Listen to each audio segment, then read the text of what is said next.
সুপ্রিয় দর্শক, এই মুহূর্তের সবথেকে বড় খবর। দর্শক, আপনারা সকলেই জানেন আর.জি. কর কাণ্ডে মহিলা চিকিৎসকের মৃত্যুর ঘটনায় 1 মাস পার হয়ে গেলেও এখনও পর্যন্ত কর্মবিরতি পালন করছে রাজ্যের জুনিয়র চিকিৎসকরা। আর এরই মধ্যে তারা কিন্তু স্বাস্থ্য ভবনের সামনে অবস্থান বিক্ষোভ চালিয়ে যাচ্ছে। আর তখনই কুণাল ঘোষের প্রকাশ করা একটি অডিও ক্লিপ তোলপাড় ফেলে দেয় গোটা রাজ্য রাজনীতিতে। আর কুণাল ঘোষের এই অডিও ক্লিপ ফাঁস হওয়ার পরপরই স্বাস্থ্য ভবনের সামনে বাড়ে নিরাপত্তা। তবে এই অডিও ক্লিপ ফাঁস করতে গিয়ে বাজেভাবে ফেঁসে গেল তৃণমূলের মুখপাত্র কুণাল ঘোষ। এবার কুণাল ঘোষের বিরুদ্ধে কি এনআইএ তদন্ত? দর্শক, কেন কুণাল ঘোষ বাজেভাবে ফেঁসে গেল এই অডিও ক্লিপ ফাঁস করতে গিয়ে, এবং এই অডিও ক্লিপের মধ্যে কি রয়েছে, আজকের এই প্রতিবেদনে আপনাদেরকে ডিটেলসে জানাবো। দর্শক, কুণাল ঘোষের পোস্ট করা অডিও ক্লিপ ঘিরে তোলপাড়। এই নিয়ে এবার স্বতঃপ্রণোদিত এফআইআর রুজু করল পুলিশ।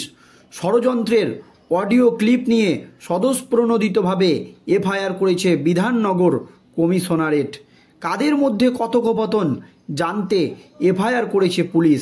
এইদিকে স্বাস্থ্য ভবনের সামনে বাড়ানো হয়েছে জুনিয়র চিকিৎসকদের সুরক্ষা। আজ সাংবাদিক বৈঠক করে একটি অডিও ক্লিপ সামনে এনেছেন তৃণমূলের মুখপাত্র কুণাল ঘোষ। তাতে দুজনের কথোপকথন সামনে এসেছে, যার সত্যতা আমরা যাচাই করিনি। তবে কুণাল ঘোষ বলেন, ভয়ঙ্কর চক্রান্তের অভিযোগ আসছে। বলা ভালো, এটা একটা ভয়ঙ্কর চক্রান্ত ফাঁস হচ্ছে। সেটি হচ্ছে গতকাল যখন আন্দোলনকারী জুনিয়র ডাক্তারদের সঙ্গে মুখ্যমন্ত্রী মমতা ব্যানার্জির বৈঠক সংক্রান্ত যে প্রক্রিয়াগুলি চলছিল, সেই সময় যখন তারপরে যখন বৈঠকটি যে কোনো কারণে হোক হলো না, যখন জুনিয়র ডাক্তাররা প্রেস কনফারেন্স করছিলেন, সেই সময় 2-3টে শিবিরের একটা ভয়ঙ্কর প্লট রাজ্য সরকারকে এবং তৃণমূল কংগ্রেসকে এবং মাননীয় মুখ্যমন্ত্রীকে বিড়ম্বনায় ফেলতে হবে। হামলা করতে হবে জুনিয়র ডাক্তারদের সল্টলেকের ধর্ণা মঞ্চের ওপর। কলকাতার ছেলে নয়, বাইরের ছেলেদের এনে হামলা করে দিতে হবে, যাতে গোটা দায়টা সরকারের ঘাড়ে চাপে। কারণ বৈঠকটি কাল হয়নি, জুনিয়র ডাক্তারেরা ফিরে আসছেন। এই সময় যদি মারা যায়, হামলা করা যায়, তাহলে এর পুরো দায়টাই রাজ্য সরকারের ওপরে চাপবে। এই ভয়ঙ্কর প্লট যারা করেছেন তাদের মধ্যে বামপন্থী একটি যুব সংগঠন আছে এবং অতি বাম সংগঠন বলে পরিচিত একটি সংগঠনের একজন এর মধ্যে রয়েছে। ঘটনাস্থলে বিজেপির যুব নেতাদের একটি অপরাধ যাতায়াত তৈরি হয়েছে। ঠিক কী কথোপকথন ওদের শিবিরের সূত্রেই এই খবরগুলি বেরিয়ে আসতে চলেছে, তারাও দিয়ে দিচ্ছেন। সবাই যে এই গণ্ডগোল চক্রান্ত চাইছেন তা নয়, ভয়ঙ্কর নির্দিষ্টভাবে জুনিয়র ডাক্তারদের ওপর হামলার কথা বলা হচ্ছে। অডিও ক্লিপটি শোনান কুণাল ঘোষ, যার সত্যতা আমরা যাচাই করিনি। সেখানে একজনকে বলতে শোনা যাচ্ছে সাহেব অর্ডার করেছেন। সেই অডিও ক্লিপে দেখুন দর্শক, ভয়ঙ্কর একেবারে তথ্য। সেখানে বলতে শোনা যাচ্ছে যে সাহেব অর্ডার করেছে উড়িয়ে দেওয়ার জন্য, মানে ডাক্তারদের যে ধর্ণা মঞ্চ চলছে সেটাকে উড়িয়ে দেওয়ার জন্য নাকি সাহেব অর্ডার করেছে। এই রকমই কিন্তু একটি কথোপকথন উঠে আসছে। অন্যজন তার উত্তরে বলেন, অর্ডার করলে করে দে, এই রকম একটি মন্তব্য করে। আর এই বিষয়টি সামনে আসার পর বিধাননগর পুলিশ কমিশনারেটের তরফে বলা হচ্ছে, এই নিয়ে পুলিশ অফিসাররা স্বতঃপ্রণোদিতভাবে একটি এফআইআর রুজু করেছেন। এই এফআইআর অজ্ঞাত পরিচয় ব্যক্তিদের বিরুদ্ধে করা হচ্ছে। কমিশনারেটের পক্ষে থেকে ইতিমধ্যেই শনাক্তকরণের প্রক্রিয়া পুলিশ আধিকারিকরা শুরু করেছে। কাদের মধ্যে অডিও তা খতিয়ে দেখছে তারা। এর পাশাপাশি বাইরে লোক ঢুকে যাওয়ার মতো অভিযোগ সামনে এসেছে। এর পরিপ্রেক্ষিতে কমিশনারেটের তরফে জুনিয়র ডাক্তারদের অবস্থান স্থলে সিসি ক্যামেরার সংখ্যাও বাড়ানো হয়েছে। রাজ্য সরকার কিন্তু সেখানে নিরাপত্তা বাড়িয়েছে, সিনিয়র অফিসারদের মোতায়েন বাড়ানো হচ্ছে। আন্দোলনরত চিকিৎসকদের সঙ্গে পুলিশ আধিকারিকরাও সংশ্লিষ্ট বিষয়টি ইতিমধ্যেই খতিয়ে দেখছে এবং ইতিমধ্যেই কথা বলা হয়েছে।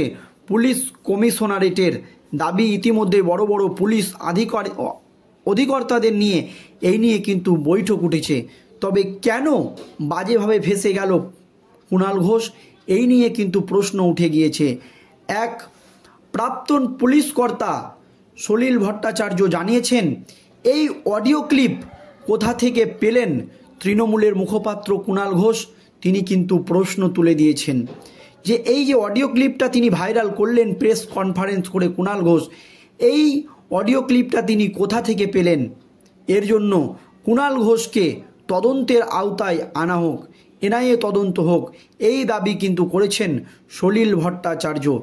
দর্শক, এই আবহে কিন্তু এনআইএ তদন্তের দাবি জানানো হচ্ছে, কারণ রাজ্যের পুলিশকে বিশ্বাস করতে পারছেন না তিনি। তাই বলেছেন এই অডিও ক্লিপ ভাইরাল করার জন্য বা প্রকাশ্যে আনার জন্য সর্বপ্রথমে কুণাল ঘোষ যেহেতু এই অডিও ক্লিপ সামনে এনেছেন, তাই তাকে তদন্তের আওতায় আনা হোক, তাহলেই আসল সত্যটা বেরিয়ে আসবে।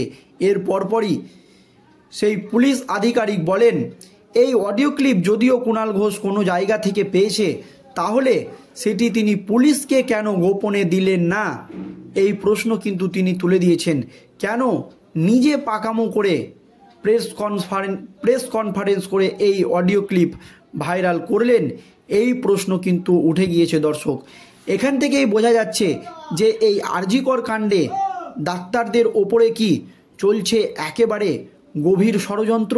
সত্যিই কি ডাক্তারকে উড়িয়ে ডাক্তারদের যে ধর্নামঞ্চ তাকে উড়িয়ে দেওয়া হতো, এই নিয়ে কিন্তু এখন তদন্ত চালিয়ে যাচ্ছে রাজ্য পুলিশ বা কলকাতা পুলিশ। তবে রাজ্যের প্রাক্তন পুলিশ অফিসার সলিল ভট্টাচার্য পরিষ্কার জানিয়ে দিয়েছেন যে কুণাল ঘোষ কেন এই অডিও ক্লিপ পুলিশকে না দিয়ে নিজে ভাইরাল করলেন, তাকে তদন্তের আওতায় আনা হোক।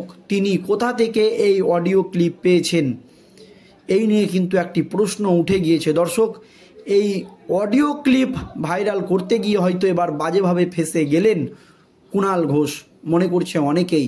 এই নিয়ে আপনাদের মতামত অবশ্যই ভিডিওর কমেন্ট বক্সে জানাবেন।